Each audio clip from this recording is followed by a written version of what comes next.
I think it's time to show you the cover and the prison for my garden truck to keep the critters out. The prison is for my vegetables, and mighty happy to be in prison. They are. So I made it out of hardware cloth, broken fan lids. I covered it in shade cloth, and I used zip ties as I showed you before in the other video. I have 3 squash in there. I will save the strongest one, and I also have radishes in front and in back because my first bunch went to seed, which is what I wanted it to do, because I want the seed pods because they're tastier than the darn radish. And when a plant goes to seed, you have many more yummy treats than just one radish. So I'm going for the radish on these, so hopefully I will get them and they won't go to seed, but if they do, I'll enjoy the seed pods. So even though we had quite a bit of rain, it wasn't heavy. It was sprinkling rain. And when I lifted the lid to my garden truck, I noticed it needed some watering. So I gave it some watering. The thing is, with so many trees in my backyard, the cedar tree tends to behave like an umbrella, and it shields a lot of this particular corner of my deck from rain. Yes, it does.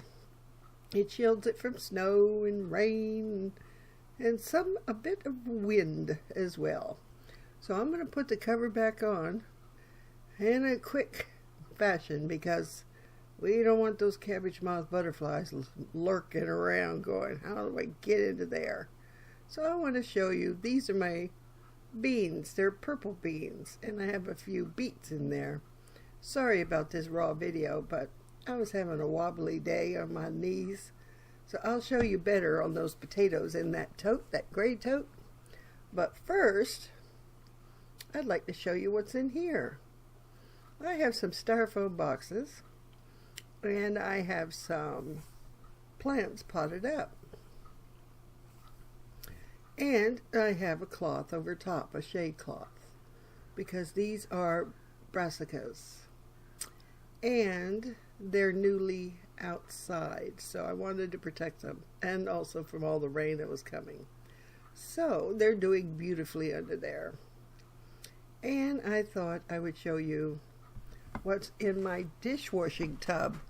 It's a cornucopia of stuff. And there's the radishes that have gone to seed. See the flower up there? Yes, indeed.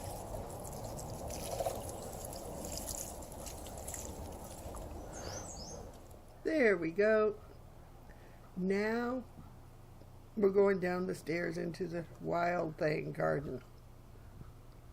There has been an explosion of plants out here that I just don't know what to do with. See the butterfly? Laying eggs on my hydrangea plant there in the front. So my Solomon seal quadrupled. My irises quadrupled. My hostas quadrupled. My other things out there, the lilac, that's not lilac, that's honeysuckle. It's doing fine, but I have to trim the bottoms of it again. But it just looks like a wild mess out there. But I was sitting out there for a little bit this afternoon, and I sort of like it. I really do. If we go into drought, I won't have to worry about the plants. They will shade and protect themselves. I have to be careful on these stairs with my wobbly knees today, so excuse the jitter-jatter of the camera that I was holding with one hand. I threw some seeds out in amongst my honeysuckle and hostas plants last fall, and they came up. Look how pretty. What a nice surprise they were. I'd forgotten I threw them out there. But I did. I threw them out there.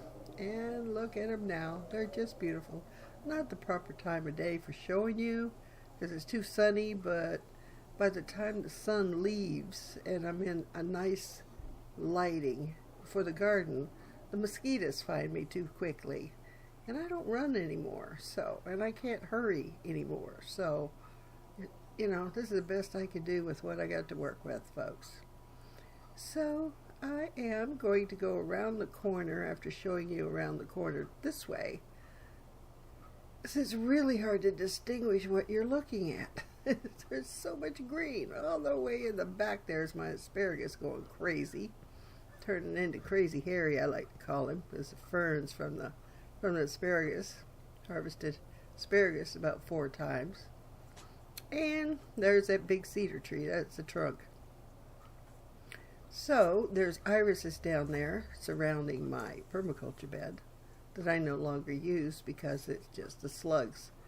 They fight whatever I plant in there nowadays.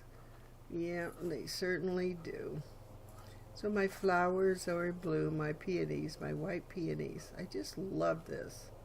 Isn't that beautiful? Oh my heavens, I just love it. It comes back every year. You don't have to do anything, you just wait. And the same thing with the irises, and they double and they multiply. And so does the peonies. It doubles and it multiplies. So you just have to wait. And then my chives, I'm letting them go to flower because they're beautiful when they're in flower. And I want to put some more of their seeds into those slots there, as you see behind them. I have yet to plant into this wooden box. I still don't know what I want to put in there, but I have time. And there's my rhubarb. It turned cold. We had we had 30 Celsius. No, we didn't. No, 30 Fahrenheit. A couple of nights, and my plants didn't really care for it, but the majority it didn't bother too much, so I guess I got away lucky. But my rhubarb didn't seem to like it. I think it sort of got pounded with the rain. Where it's located, the cedar tree doesn't really umbrella it too much.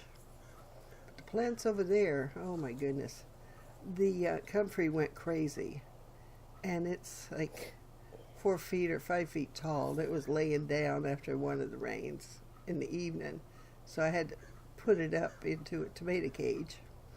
And that's a view of my hostas. Just explosion of hostas over there.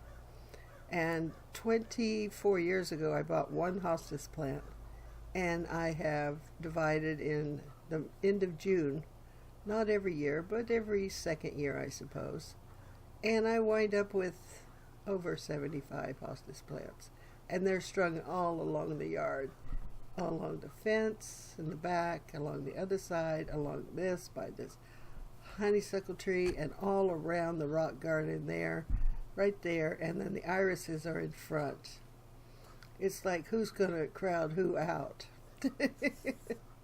Yeah, see, I have, I have to be careful on those bricks. So back up I go, and you're going to get a little bit better look at the potato that I have planted in the tote, the gray tote that, you get at Walmart or your box stores, So I thought, because I can't plant anything downstairs in the ground because, one, there's too many stairs to get down to it. Not good for my knees. Not sure. I think it's a zucchini. There's some potatoes in there, in that container. And there's the gray tote. That's full of potatoes in there, and it's just hopping. It's doing very well. And some stray plants, dwarf tomato that didn't do too well in the house. So I put it outside and said, okay, tomato, you're on your own. If you're going to do something, do it now. And I have some lettuce planted in that white container, and below that's I think it's thyme, yes, and peppers. And these are my beans, my purple beans. And it was time, pretty much time, to sit down. But I forgot to show you what's in this dish tub. Yeah, there's a dish tub for washing dishes, and I decided to plant something in there. So I did. There's a herb in there. I think it's oregano. And there are daikon radishes in the back. Now I know they're not going to get very big, but they will push themselves straight up. If they run out of room and hit the bottom, they'll push themselves straight up. they'll let themselves know. It's comical, really, to watch them. Yeah, yeah. So I was getting a little tired and a little wobbly, so I decided to sit myself right down on my chair, right next to my patio door. So I'll leave you folks with these few little pictures, still pictures, of what I did at the very end, just to give you a little bit of not wobbling around.